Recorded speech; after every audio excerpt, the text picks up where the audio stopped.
Blessings and welcome. This time I wanted to talk on Orthodox paths and traditions.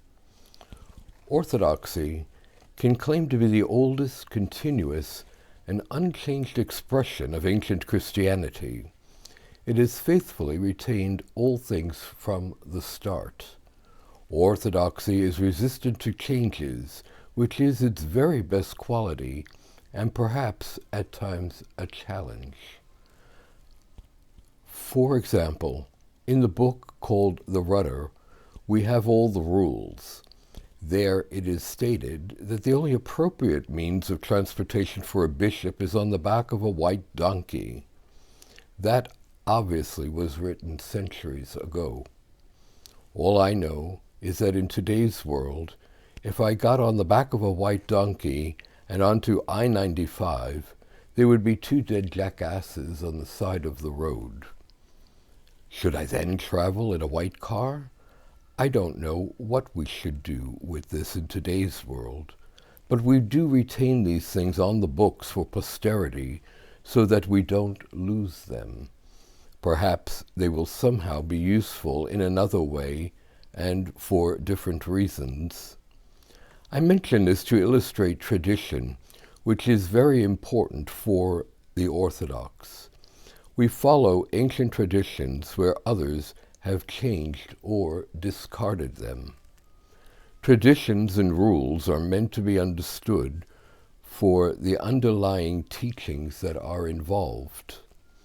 People may be attracted to orthodoxy for various different reasons.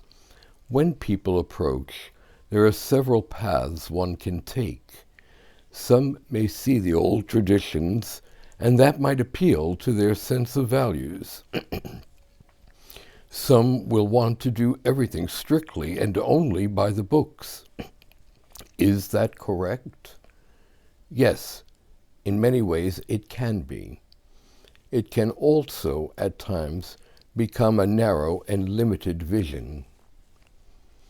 This might mean doing all things precisely and long formal prayers of only what is written in the books. It is faithful to tradition, but the question is, does it come with wisdom or understanding of these things? Others might take the approach of reading all the patristic fathers, the Philokalia, or other theological treatises. Not bad. It's guidance and good food and thought for the soul. It is also tradition, but this alone might bring only an intellectual version of orthodoxy. These things need to enter the heart as well as the mind. There are many facets to the entire jewel. Then we have those who love rituals. Everything becomes a ritual, and sometimes even quite complicated and choreographed. Reverence in ritual is important, and a devotional pathway. But again, it is only one facet of the entire jewel. And so we might see more lengthy, monastic-styled services with the utmost attention to detail. They can be lovely, and it is traditional also. It is good for the soul, but in and of itself, it is not a balanced diet or the only way. Then we have those who want to go off into the mystical. Yes, we have that as a path also, but mystics and theologians are not an everyday occurrence, especially among those who are new to all of this. But it is part of our tradition as well. So what is the right answer? They're all correct in traditional paths. I would have to say a balance of each, but most importantly, with a sense of spiritual sobriety. That is how one develops an orthodox ethos. Orthodoxy is more than a mechanical religion. It's a mindset and a lifestyle. And it's really quite all right at times to compose your own heartfelt and reverent prayers, or to shorten a service or a prayer rule to something more reasonable but respectful.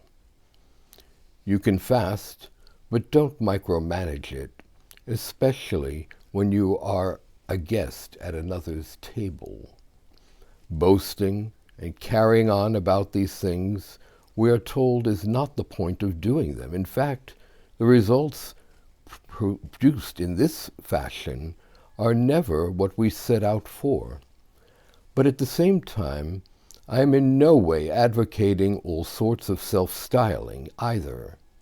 These things are goals to work for and never to be seen as a straitjacket. Our religion should not be a strict chemistry experiment, carefully measured and precisely executed in order to obtain a desired result. No, these things should be like a good cook who knows their way around the kitchen, knowing how and when to blend the right ingredients by eye, smell, and taste to produce wonderful things. And all this comes with time and experience, real understanding, and sharing with those who are more knowledgeable.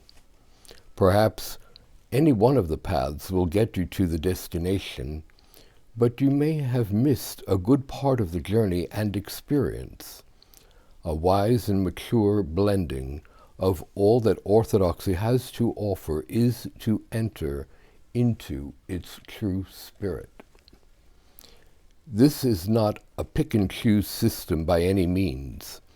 One problem for some today are those who look to Orthodoxy for only one side which might appeal to them and then seek to have all the rest conform to them. In reality, it is very much the other way around.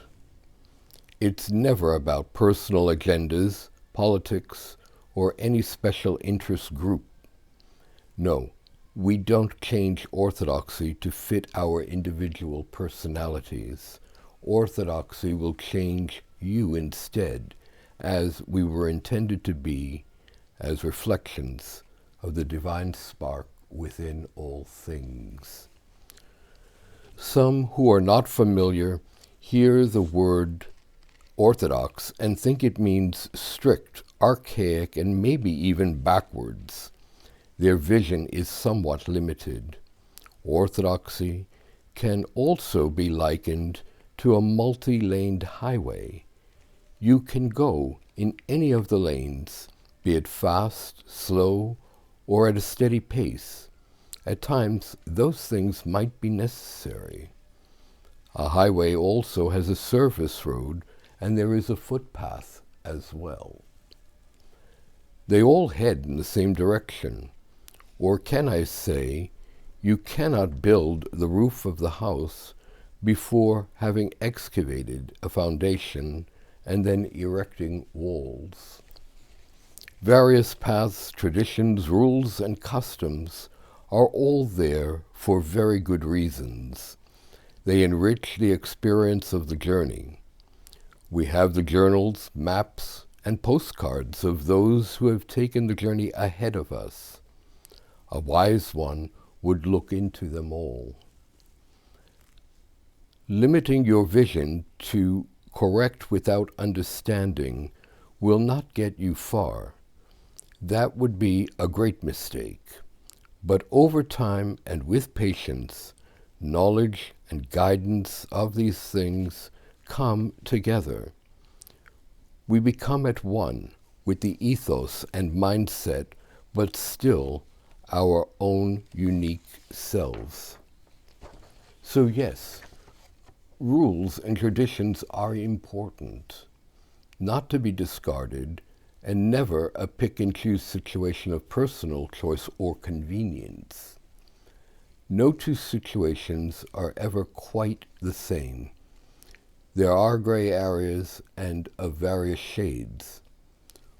What is important is to endeavor to understand what principles formed the rules rather than dissecting its wording. This level of understanding will always bring guidance to new and different situations. Needless to say, there are also the scriptures, which are of utmost importance. Just remember that the Church also had worthy traditions before the canon of scriptures were agreed upon. We also have the commentaries on them of the patristic fathers, whose words are still inspiring and relevant. Orthodoxy is not a black and white or two-dimensional affair. Once you have entered into the fullness of what is the Orthodox way, there is room for personal expression. It is traditional, but not static, and it is still sensible, holy, and edifying today, even after 2 millennia. That is what truths are. They are eternal. My blessings to all who strive towards this worthy goal.